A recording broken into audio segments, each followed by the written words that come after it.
Hello, my dear students. How are you all? I hope that you are happy, healthy, and fantastic. You are welcome to Symbolic Education. Symbolic Education में आपका स्वागत है. Dear students, आज की इस class में हम आपके 9th क्लास की इंग्लिश के बुक कावेरी के पोएम नंबर 3 के क्वेश्चन सीरीज को शुरू करने वाले हैं. आई होप कि आपने इस कविता को बड़े ध्यान से सुना होगा और उसके भावार्थ को समझने की कोशिश की होगी. और आज की इस क्लास में हम देखेंगे कि इस कविता से जुड़े हुए जितने भी सारे क्वेश्चंस आपसे पूछे गए हैं आप उनके आंसर कैसे देंगे. आई होप कि आप सभी क्वेश्चंस को बड़े ध्यान से सुनेंगे और उनके आंसर को सीखने व समझने की कोशिश करेंगे. तो लेते हैं इसका पहला question.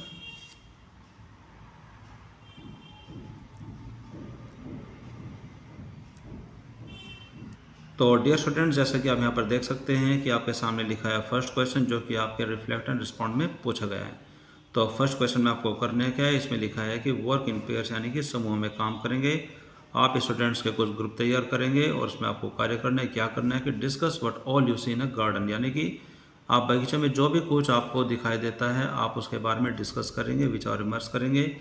Think of the colours you see, और जो भी रंग आप वहाँ पर देखते हैं आप उसके बारे में सोचेंगे. And where you see them, आप उन कलर को कहाँ देखते हैं आप उसके बारे में भी सोचेंगे. Share your responses with your teachers, और जो आपकी प्रतिक्रिया है आप अपनी सारी प्रतिक्रिया को अपने टीचर के साथ शेयर करेंगे, यानी कि आप इन सब के बारे में क्या सोचते हैं. इसके आंसर में आप लिखते हैं कि इन ए गार्डन, एक बगीचे में, we see many beautiful and colourful things, यानी कि बगीचे में हम बहुत सारी सुंदर और रंग बिरंगी वस्तुओं को देखते हैं. देर आर ब्राइट फ्लावर्स, के वहाँ पर सुंदर सुंदर फूल होते हैं, चमकदार फूल होते हैं. Like roses, marigold, lilies and sunflower, जैसे कि उसमें गुलाब का फूल होता है, गेंदे का फूल होता है, लिली का फूल होता है और उसमें सूरजमुखी का भी फूल होता है. इन कलर्स, रंगों में, यानी कि अलग अलग रंगों में, जैसे कि as red, yellow, pink, orange, purple and white.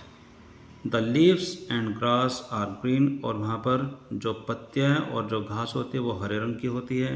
And the soil is brown, और जो मिट्टी है वो ब्राउन कलर की होती है. The sky above is blue, और जो ऊपर आसमान होता है वो नीले रंग का होता है. And sometimes we see white clouds, और कभी कभी हम वहाँ पर सफ़ेद बादलों को भी देखते हैं. इसके बाद क्वेश्चन नंबर 2 जिसमें लिखा है कि look at the picture of A garden and a painting given below, कि इन पिक्चरों को बड़े ध्यान से देखिए कि जो कि एक पिक्चर है किसी बगीचे की और एक तस्वीर की पिक्चर है जो कि निम्नलिखित दी गई है. Speak about any similarity between the garden and the painting, अगर आपको उस बगीचे और उस पेंटिंग में कोई समानता नज़र आती है तो आप उसके बारे में कुछ कहें. तो जैसे कि आप यहाँ पर दोनों तस्वीरों को देख रहे हैं कि जो ये तस्वीर है ये बगीचे की है और ये है पेंटिंग की. तो इसके बारे में आपको कुछ बोलना है. तो यहाँ पर कुछ आपके लिए कुछ हिंट दिए गए हैं. तो इसमें लिखा हुआ है कि स्पीक यूजिंग द फॉलोइंग, यानी कि जब आप बोलेंगे तो निम्नलिखित जो पॉइंट्स आपके लिए लिखे हैं आप उनको प्रयोग करते हुए बोलेंगे. तो आप इनको बड़े ध्यान से सुनेंगे और उसके आंसर में आप क्या लिखेंगे अब आप उसको देखेंगे. तो जैसा कि उसमें आपके सामने हिंट लिखा तो उसके बेस पर आपको कुछ बोलना. तो इसके आंसर में आप लिखेंगे, जो पहली जो लाइन है इसमें लिखा हुआ है कि just as a garden is full of colours and life, यानी कि जो ये बगीचा है ये बिल्कुल ऐसा लगता है जो कि रंग और जीवन से परिपूर्ण है. सिमिलरली, ठीक उसी तरीके से अ painting is full of colours and creativity, ठीक उसी प्रकार से एक तस्वीर यानी जो पेंटिंग होती है वह रंगों और रचनात्मकता से परिपूर्ण होती है. इसका सेकंड पॉइंट में लिखा है कि a garden and painting both are beautiful and pleasing to the eyes, कि जो बगीचा होता है और जो पेंटिंग होती है दोनों ही बहुत ही सुंदर और लुभावनी होती है हमारी आंखों के लिए. इसके बाद पॉइंट नंबर 3 जिसमें लिखा है कि colour is common to both a garden and a painting, कि यानी कि बगीचा हो या पेंटिंग हो दोनों में जो रंग होते हैं वो कॉमन है. आगे पॉइंट 4 जिसमें लिखा है कि लाइक ए गार्डन, एक बगीचे की तरह, a painting too reflects beauty and imagination, एक तस्वीर भी एक सुंदरता को और एक कल्पना को प्रदर्शित करती है. इसके बाद आपके सामने क्वेश्चन नंबर 3 जिसमें लिखा है कि लेट अस एक्वेंट आवरसेल्फ, की आइए खुद को हम परिचित कराएं with the meaning of palette, hue and canvas, यानी कि पोएम में कुछ शब्द प्रयोग किए गए हैं जिसमें हैं पैलेट, ह्यू एंड कैनवास, इनके अर्थों से खुद को परिचित कराएं. तो इसमें जो पहला पॉइंट है वह है प्लेट, अ थिन ओवल और रेक्टेंगल बोर्ड, यानी कि एक छोटा सा गोलाकार का या फिर रेक्टेंगल आकार का एक बोर्ड होता है, और टेबलेट या फिर एक कोई टेबलेट होता है. दैट अ पेंटर होल्ड्स, जिसको एक चित्रकार पकड़े रखता है, एंड मिक्स कलर्स ऑन, और जिस पर रंगों को वो मिलाता है और उसके बाद वो तस्वीर में भरता है। इसके बाद है ह्यू। ह्यू शेड ऑफ ए कलर, यानी कि जिस तरीके से हम रंगों को हम उस पेंटिंग में भरते हैं तो उससे क्या शेड बनती है, रंगों का जो प्रभाव पड़ता है उसको हम बोलते हैं ह्यू। इसके बाद है कैनवास। कैनवास हेयर पेंटिंग, यानी कि जो कैनवास है वो एक प्रकार का एक लंबा चौड़ा कपड़ा होता है जिसके ऊपर पेंटिंग बनाई जाती है। तो जो कैनवास है यहाँ पर पेंटिंग के लिए दर्शाया गया है। अब इसके बाद करना क्या है, इसमें लिखा है कि now look at the painting given below, के नीचे जो है पेंटिंग आपको दिखाई गई है, and identify plate canvas and select hue, और इसके अंदर आपको पहचानना है, प्लेट पहचानना है, कैनवास पहचानना है, सेलेक्ट अ ह्यू, और ह्यू को सिलेक्ट करना है। तो इसका आंसर में आप लिखते हैं कि the first picture is of the plate, यानी कि जो पहली पिक्चर वो एक प्लेट की जिसमें आपके सामने अलग अलग रंगों को दिखाया गया, साथ में 2 ब्रश भी दिखाए गए हैं। The third picture is canvas, और जो तीसरी पिक्चर वो एक कैनवास की है जिस पर पेंटिंग बनाई जाती है। And the second painting is of hue shade of colour, और जो सेकंड पेंटिंग है उसमें रंगों को अच्छे से बताया गया कि जो रंगों का उतार चढ़ाव होता है कि उसमें रंग भर करके आपको बताया गया कि रंगों के उतार चढ़ाव को, जो कि शेड ऑफ कलर्स कहलाते हैं, उसको दर्शाया गया है। इसके बाद आप आ जाते हैं चेक योर अंडरस्टैंडिंग में, जिसमें आपके सामने जो पहला क्वेश्चन है उसमें लिखा है कि रीड द पोएम अगेन, आप इस कविता को दोबारा फिर से पढ़ेंगे, and complete the summary of each stanza, और प्रत्येक स्टेंजा यानी कि प्रत्येक गद्य की जो समरी है आप उसको पूरा करेंगे बाय फिलिंग द ब्लैंक, यानी कि जो आपके सामने कुछ निम्नलिखित होंगे उनके अंदर कुछ सुटेबल शब्दों को भर करके आप उस समरी को पूरा करेंगे। तो इसके अंदर जो आपके सामने लिखा हुआ है, जो अंडरलाइन जो वर्ड है वो फिल इन द ब्लैंक्स हैं, तो इसको पूरा करने के लिए इसको यहीं पर आपको भरकर दिखाया गया है। तो जो पहला पॉइंट उसमें लिखा हुआ है कि the earth is portrayed as a rich plate, यानी कि जो पूरी धरती है वो एक बड़ी सी प्लेट, यानी कि जिसके ऊपर अलग अलग जो रंग होते हैं उसके रूप में सुसज्जित की गई, उसको सजाया गया है। वेयर, जहाँ पर गार्डनर्स ड्रीम फ्लोरिस्ट, जहाँ पर जो हमारे माली होते हैं उनके सपने फलते फूलते हैं, in the form of blossoms, यानी कि फूलों के रूप में जब फूल खिलते हैं तो उनके रूप में उनके सपने आगे बढ़ते हैं। वेटिंग स्प्रिंग, जो कि स्प्रिंग यानी कि बसंत ऋतु का इंतज़ार कर रहे होते हैं। इसके बाद है सेकंड पॉइंट में लिखा है कि the garden flowers Bloom into beautiful display of different blossom, यानी कि जो बगीचे के जो फूल होते हैं जब वो खिलते हैं इनटू अ ब्यूटीफुल डिस्प्ले, यानी कि एक प्रकार का एक बहुत ही सुंदर एक डिस्प्ले, यानी कि दृश्य आपके सामने आता है तो उस दृश्य के रूप में वो बहुत अच्छे तरीके से खिलते हैं। और डिफरेंट ब्लॉसम्स की जो अलग अलग प्रकार से जो फूल खिलते हैं उस रूप में, resembling a painting by mother's nature, ऐसा लगता है कि जो मदर नेचर है, जो हमारी जो प्रकृति है उसी के द्वारा उस पेंटिंग को तैयार किया गया है। In the light of morning, कि सुबह की जो उजाला होता है, जो सुबह का जो उजाला होता है उस उजाले में वो जो पूरा जो गार्डन है जिसमें फूल खिलते हैं बहुत ही अच्छा डिस्प्ले, बहुत ही ब्यूटीफुल डिस्प्ले, बहुत ही सुंदर दृश्य के रूप में सामने आता है। पॉइंट नंबर 3 इसमें लिखा है कि each garden is linked to a wide canvas, यानी कि जो प्रत्येक बगीचा होता है वह एक बहुत बड़े कैनवास से कनेक्टेड होता है, बहुत बड़े कैनवास से वो जुड़ा हुआ रहता है। इंटीग्रेटिंग आर्ट एंड लाइफ, जिसके अंदर एक कला और जीवन समाये हुए रहते हैं। Through the efforts of a gardener, एक बगीचे की कोशिशों के द्वारा, यानी कि जिस तरीके से जो हमारा जो प्रत्येक गार्डन में एक बहुत बड़ा कैनवास होता है जिसके अंदर कला और जीवन समाये हुए रहते हैं, ये सारी कोशिशें सफल होती है गार्डनर की वजह से। जो गार्डनर है, जो माली, वो पूरी तरीके से कोशिश करते हैं तब ये चीज़ें सफल होती हैं। Garden transform into still life painting, और जो बगीचा है वो एक सजीव और जीवंत तस्वीर में बदल जाता है। इसके बाद आपके सामने चेक योर अंडरस्टैंडिंग का पार्ट 2, जिसमें लिखा हुआ है कि select the appropriate title for each stanza from those given below, यानी कि नीचे आपके सामने कुछ शीर्षक दिए गए हैं जो कि आपको इस कविता में जो हर एक स्टेंजा है, जो हर एक गद्य है, उस हर एक स्टेंजा के लिए उपयुक्त एक टाइटल यानी कि शीर्षक आप सिलेक्ट करेंगे। देयर आर 2 एक्स्ट्रा टाइटल्स, और उनको चुनते हुए यहाँ पर आप ध्यान से देखेंगे कि इसमें 2 शीर्षक एक्स्ट्रा दिए गए हैं, यानी कि अतिरिक्त दिए गए, उनमें से आपको 3 को चुनना है। तो इसका आंसर हम आप लिखते हैं कि स्टेंजा 1/4, तो इसका जो टाइटल आप इसमें लिख सकते हैं अर्थ एंड पॉसिबिलिटीज़, और जो पॉइंट है 2 जिसमें बताया गया कि स्टेंजा 2 and 1, तो इसका आप टाइटल लिख सकते हैं नेचर्स वर्क ऑफ आर्ट, यानी कि प्रकृति का कलात्मक वर्क। इसके बाद आप इसमें लिख सकते हैं स्टेंजा 3/3, जिसका टाइटल आप दे सकते हैं गार्डन्स एज लिविंग कैनवास, यानी कि जो बगीचा है वो एक सजीव एक कैनवास के रूप में आपके सामने आता है। इसके बाद आपके सामने क्वेश्चन नंबर 3, जिसमें आपको करना क्या है, इसमें लिखा है कि match the poetic devices in column number 1 to the example in column number 2, यानी कि आपके सामने 2 कॉलम लिखे गए हैं और जो कॉलम नंबर 1 है इसमें कुछ पोएटिक डिवाइस आपके लिए लिखा हुआ है, यानी कि इसमें जो काव्यात्मक कुछ पॉइंट आपके सामने लिखे हुए जो कि आपको कॉलम नंबर 2 में उससे मैच करना है। Discuss your responses in pairs, और समूह बना करके आप अपने रिस्पॉन्स को डिस्कस करेंगे, यानी कि आप अपनी प्रतिक्रिया को डिस्कस करेंगे। देन फिर उसके बाद share the responses with your classmates and teacher, उसके बाद जो आपकी प्रतिक्रिया होती है उसको आप अपने सहपाठियों और अपने अध्यापकों के साथ शेयर करेंगे। तो डियर स्टूडेंट्स, आपके सामने दोनों कॉलम लिखे हुए हैं, तो आपको कॉलम नंबर 1 की जो डिटेल है कॉलम नंबर 1 की डिटेल से मैच करनी है कि कौन सा पॉइंट किससे मैच करता है। तो इसमें जो पहला पॉइंट लिखा हुआ है इमेजरी माइंड पिक्चर, यानी कि मन से सोचे, यानी कि अपने कल्पना से सोचे जो तस्वीर है, वो पॉइंट नंबर 1 को जो कनेक्ट आप करेंगे यहाँ पर पॉइंट नंबर 4 से करेंगे, जिसमें लिखा है कि colours brush stroke and blossom shades of green. इसके बाद है पॉइंट नंबर 2, जिसमें लिखा है कि metaphor comparison without use of like और एज।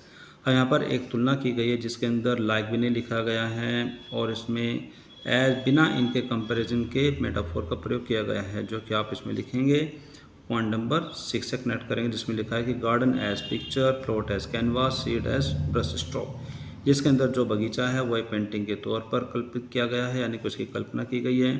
जो प्लॉट है वह इस कैनवास है, यानी कि जो पूरी धरती है वह कैनवास के रूप में मानी गई है। And seeds as brush stroke, और जो बीज है वह ब्रश स्ट्रोक के रूप में सोचे गए हैं। इसके बाद है पॉइंट नंबर 3 राइम स्कीम, और जो इसकी राइम स्कीम है वो पॉइंट बी से कनेक्ट करेगी, यानी कि AABB। इसके बाद है पॉइंट 4, जिसमें लिखा है कि tone what the poet feel, यानी कि जो ये कविता है इसमें कवि क्या फील करता है, इसकी सुर ताल कैसी है।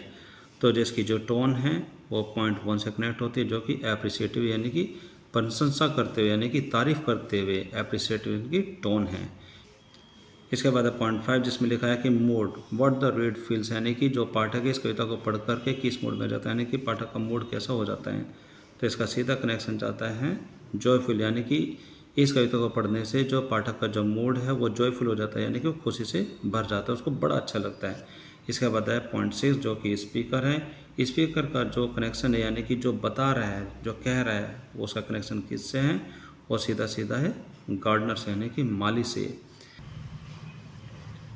और लास्ट है इसमें पॉइंट नंबर 7, यानी कि एलिट्रेशन, यानी कि जिसमें जो कॉन्सोनेंट है उनकी एक जैसी साउंड है। तो इसका जो कनेक्शन है वो सीधा जाएगा पॉइंट नंबर 3 से, जो कि रहेगा ब्लॉसम ब्लूम। तो यहाँ पर जो कॉन्सोनेंट है उसकी एक जैसी साउंड है। तो इस तरीके से आप इन दोनों को मैच करेंगे। अब हम देखते हैं आगे क्या पूछा गया है। इसके बाद आप आ जाते हैं क्रिटिकल रिफ्लेक्शन में, यानी कि आप यहाँ पर अपनी तर्कशील बुद्धि का प्रयोग करेंगे। तो इसमें जो पॉइंट फर्स्ट है उसमें लिखा है कि read the given extract from the poem and answer the questions that follow. आपके सामने एक एग्जाम्पल दिया गया है जो कि इस कविता से लिया गया है, and answer the questions that follow, और उससे जुड़े हुए जो प्रश्न आपसे पूछे गए, जो क्वेश्चन आपसे पूछेंगे आप उनका जवाब देंगे। तो इसमें जो पहला पॉइंट है उसमें लिखा है कि brush stroke of seeds planted true of waiting springs vibrant ह्यू।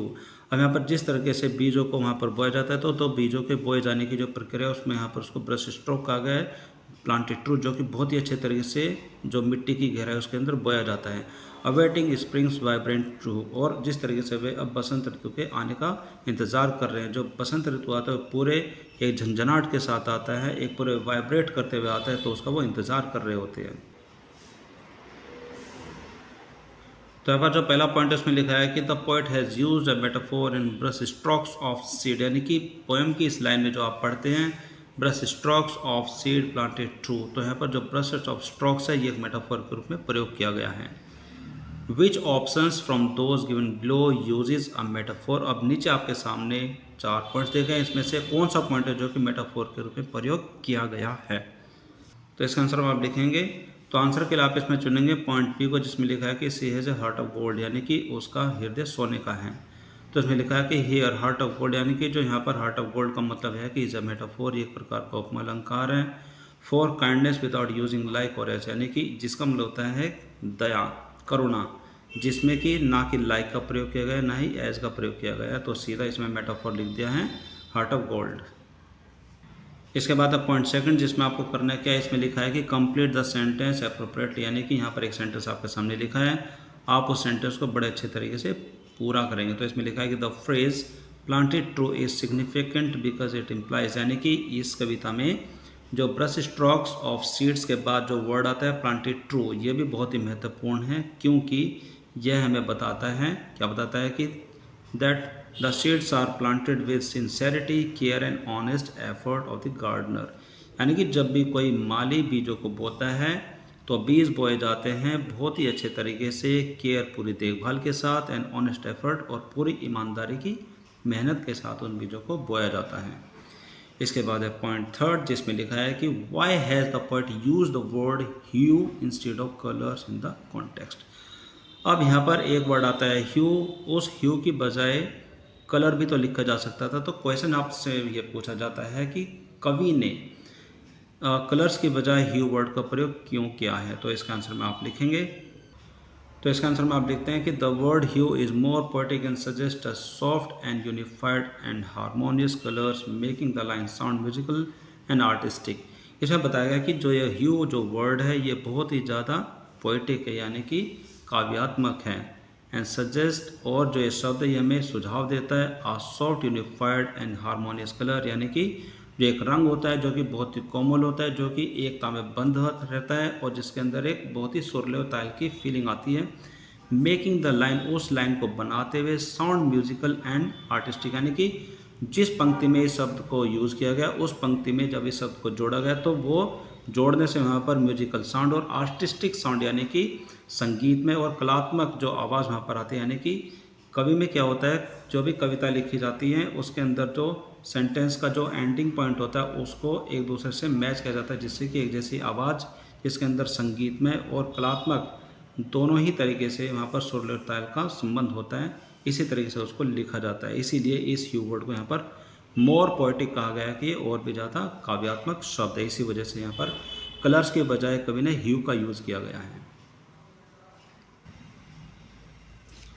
इसके बाद अब पॉइंट 4 जिसमें लिखा है कि complete the following analogy correctly with a word from the context, यानी कि इस उदाहरण में से एक शब्द को चुन करके आपको यहाँ पर इस एनालॉजी को पूरा करना है। जिस तरह से यहाँ पर एक समानता के रूप में लिखा हुआ है कि समर हॉट, यानी कि जो गर्मी है उसकी समानता हॉट यानी कि गर्म से की गई है। तो यहाँ पर स्प्रिंग लिखा है, तो स्प्रिंग की जो समानता यानी कि स्प्रिंग की जो फीलिंग आती है उसके लिए किसी अप्रोप्रिएट शब्द को यहाँ पर जोड़ना है। तो इसका आंसर में आप लिखते हैं स्प्रिंग की जो समरूपता है उस शब्द के लिए आप यहाँ पर लिखेंगे वाइब्रेंट, यानी कि ह्यू। यानी जिस तरीके से जो ब्रश स्ट्रोक ऑफ सीड होता है यानी कि बीज को पाया जाता है, उसके बाद वो बसंत ऋतु का जो इंतज़ार करते हैं, तो बसंत ऋतु जब आता है पूरे वाइब्रेशन के साथ आता है, तो यहाँ पर बसंत ऋतु के लिए लिखेंगे वाइब्रेंट, यानी कि स्प्रिंग का जो तालमेल यानी कि जो समरूपता है वो वाइब्रेंट वर्ड यानी कि ह्यू से जोड़ा गया है। इसके बाद अब पॉइंट 5 जिसमें लिखा है कि रीड द असर्शन जो कि ए से दर्शाया गया है एंड द रीजन जो कि आर से दर्शाया गया है एंड सेलेक्ट द ऑप्शंस, और जो आपके सामने विकल्प लिखे हुए हैं उनमें से आपको चुनना है the options is correctly suited, जो कि अच्छे तरीके से बताया जाता है उस ऑप्शंस को आप यहाँ पे चुनेंगे। तो इसमें ए में लिखा हुआ है कि गार्डन्स वेट फॉर स्प्रिंग, यानी कि जो बगीचे होते हैं वो बसंत ऋतु का इंतज़ार करते हैं। जो इसका कारण है वो ये है कि gardens are worth painting in spring, यानी कि बसंत ऋतु में जो बगीचा है वो बहुत अच्छी पेंटिंग बना देता है। तो इसका आंसर में आप लिखते हैं।